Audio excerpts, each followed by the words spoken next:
Hey, what's going on? It's your boy BT coming to you live and direct on Google Hangout. True School Sports, as always, we in the building. So before we get into this post-fight review, we got a couple things we want to touch on that I want to touch on.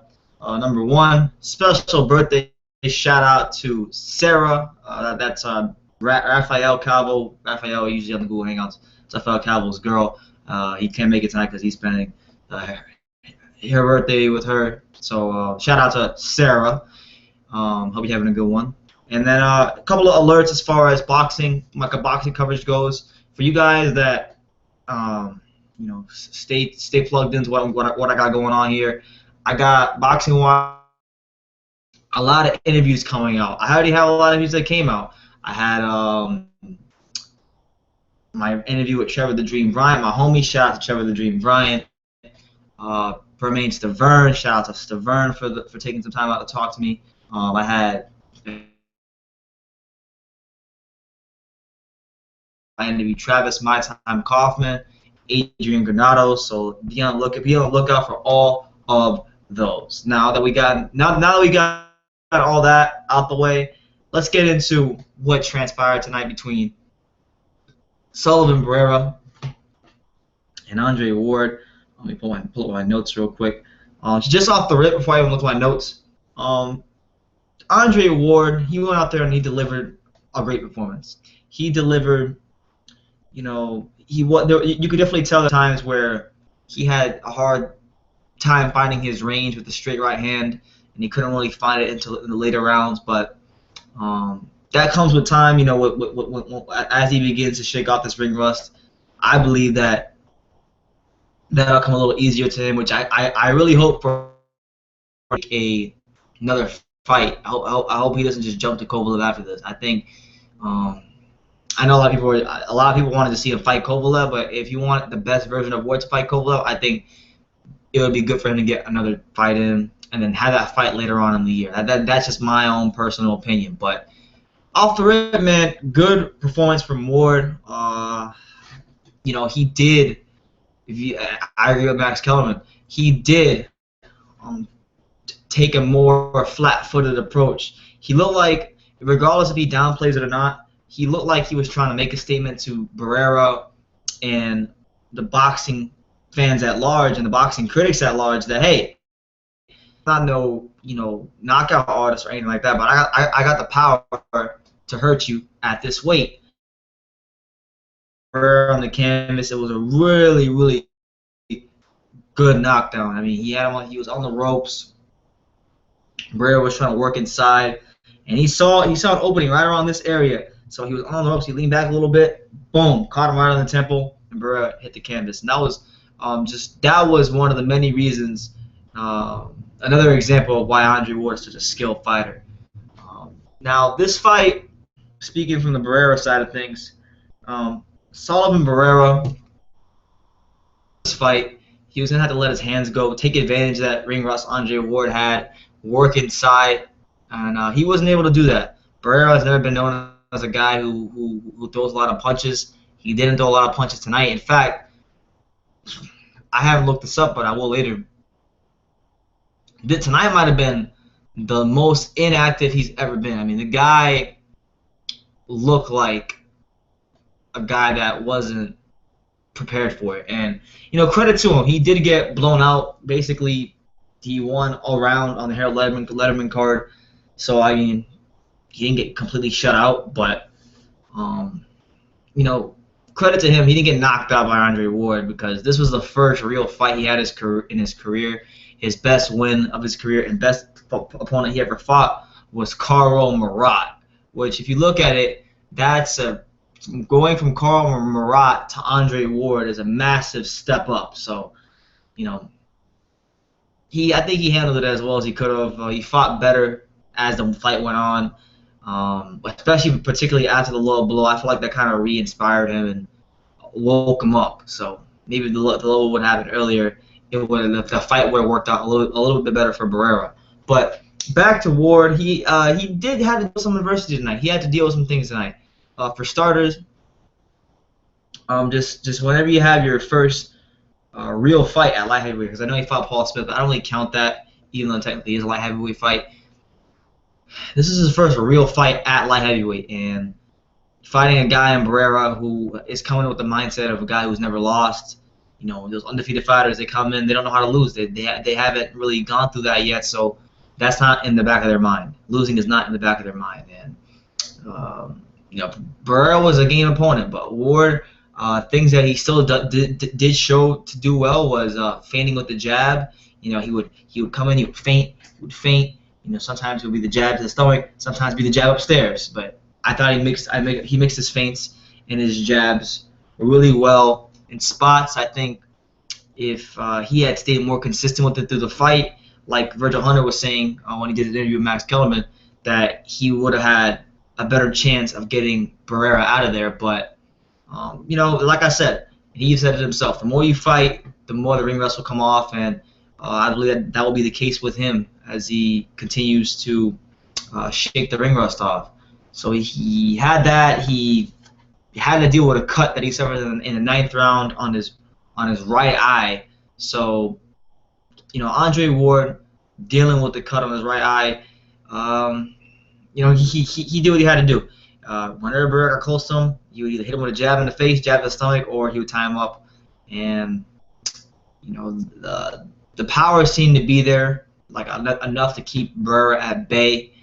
But like I said, the timing is still off. You know, he didn't look all that confident trying to throw the straight right hand. So that's why I believe he should take another fight, because those punches, as he has another camp under him, as he stays in the gym, stays active, he'll get sharper, and you know, he'll be able to throw that straight right hand with more conviction and find the range on that punch a lot earlier. So I thought overall for Ward, it was a good performance against a guy that he was supposed to be, a guy that in Barrera, who to that point had not fought anybody that was a B-level fighter. You know, Carl Murat is a C-level fighter. So that being said, you know, Ward got the win. He did what he had to do. So let's talk about what people really want to know, and that's, you know, how far is Ward from fighting Kovalev? And based on what we saw tonight, because now we have more things we saw from Ward that can give us a better gauge on where he'll be, where he is at, and how he fared against Kovalev. Now, while he did have a good performance, and I'm giving Ward all the credit in the world, he's getting all the credit in the world from me for what he did tonight, because it was a good performance. I did enjoy the fight. Ward was at times caught with some jabs. You know, Barrera at times was able to get his jab through the guard of Ward, and a couple of times he even found the range of the straight right hand. Now, I'm not here to be an ultra critic of Ward, but what I will say is, if he lets Kovalev hit him with some of those shots Barrera was able to land, even though they were kind of half-hearted, then Ward will get hurt. It's no simpler than that. I can't make it any simpler than that. Ward will get hurt by Kovalev.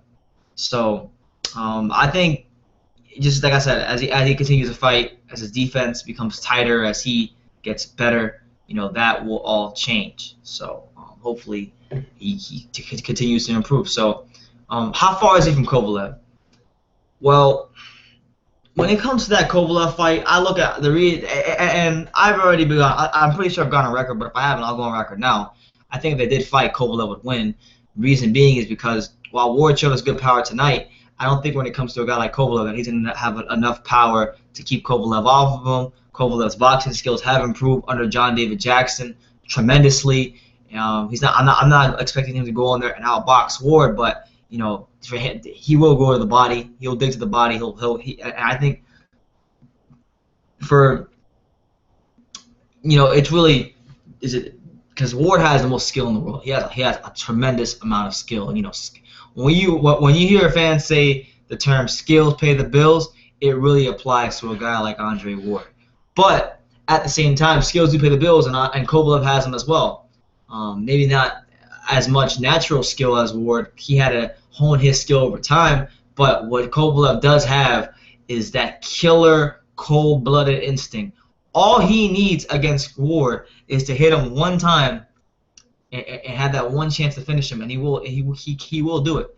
And the thing I like about Kovalev, that I've been seeing in his last couple more fights. He's been more focused going to the body. Like Ward, he jabs to the stomach as well. You're beginning to see Sergey Kovalev, the boxer, okay? Not just Sergey Kovalev, the fighter, but Sergey Kovalev, the boxer, be more prevalent and be more, he just it's more, it's right there. You see him getting better and not being afraid to use those boxing skills that he's worked so hard in the gym with John David Jackson on. So Ward, I think he's about to fight another camp away. It's just like he's gonna need to be at his absolute best, because Kovalev isn't just a regular fighter. He's not a solid fighter. He's a damn good fighter. He's the #2 rated pound for pound fighter in the world. On my own personal pound for pound list, I have him rated in the same spot, right behind Roman Gonzalez. And I think that Kovalev, obviously that Ward fight's gonna play a huge role, but I think he's got a chance based on his skills, based on the progression, based on him having one of the best boxing minds in his corner in John David Jackson. I think Kovalev can go down as an all-time great light heavyweight. I really do. I really believe he can be an all-time great light heavyweight. And Andre Ward, like Kovalev, can go down as an all-time great fighter as well, especially if he beats a guy like Kovalev. And he's got all the talent in the world to do it. You look at what he was able to do tonight. Let's just use some of the positives we saw tonight from Andre Ward. We saw him be able to, I'm not going to say he doesn't, John David Jackson's right. I used to disagree with John David Jackson. I used to say that, I thought Andre Ward was a tremendous inside fighter. He's a decent inside fighter, but he doesn't really know how to work inside. And a lot of guys in boxing don't really know how to work when they get down there in the trenches. He goes more into the rough housing, the tying you up, the clinching. But outside of that, Ward, his jab was still there. His strength was there. Everything that you look for from Ward was there. Timing, smarts, ring generalship, ring IQ. Defense it wasn't airtight, but it was definitely there. I did see him slip a couple of combinations. So there are some things that Ward normally does that were still, very prevalent in the ring tonight.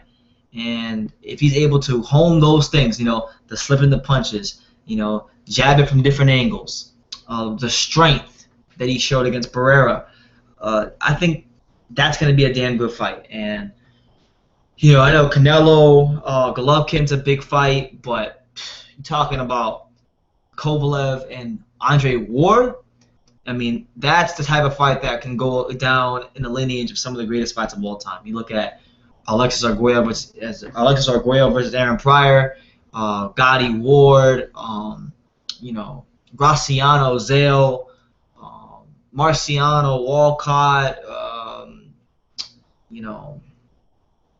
all those fights, man. All those great fights. I feel like any great fight you can think of, this one could be one of the best fights of this generation, because it's not like Mayweather Pacquiao where you have guys fighting way past the prime. I mean, Ward, he's evolving as a fighter because he's a little older now, so you got to evolve as you get older. That's just the nature of not just boxing but life. But Ward, still a tremendous talent. He was never a guy that really relied on power or anything like that. So his style has always been skill orientated. Make no mistake about that.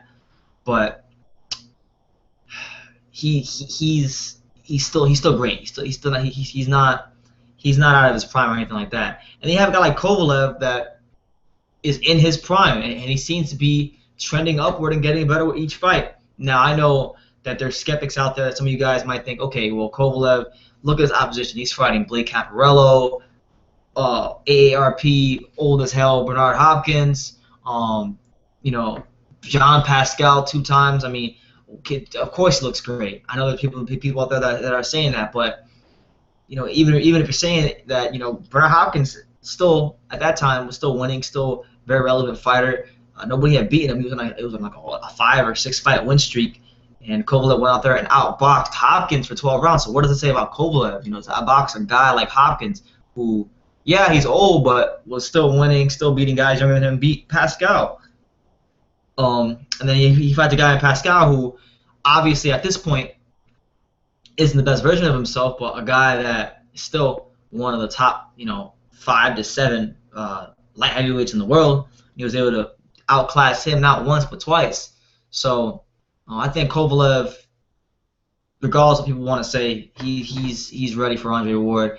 And when you're a great fighter, you make guys who are average or guys who shouldn't beat you, look terrible, and you get people to give you that criticism. I just think that's the nature of anybody who's a great fighter in boxing.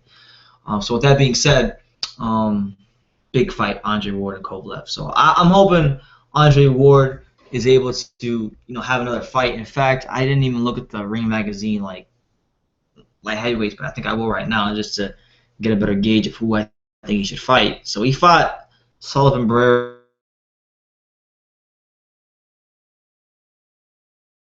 The likelihood of this happening is, and I'm just throwing this out there out of the blue, but maybe Ward versus a guy like Pascal. I know Pascal has plans of wanting to fight.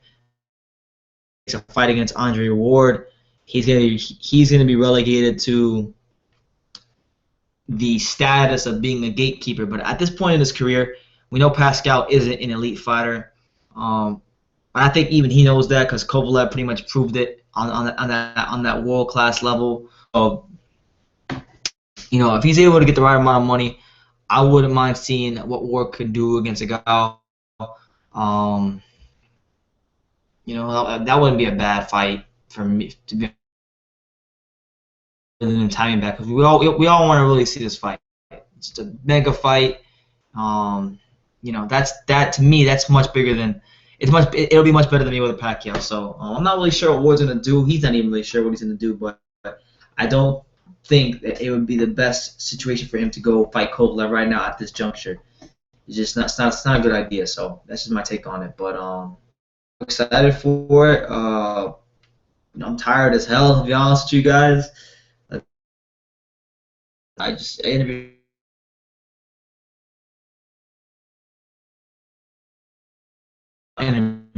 will be out soon, but so shout out to Andre Ward for the win tonight. But I want to touch on not just that, but the undercards on this fight, the one undercard fight that I did get to see, which was the kid, the Puerto Rican kid, Velez and Diaz, the featherweight from Golden Boy.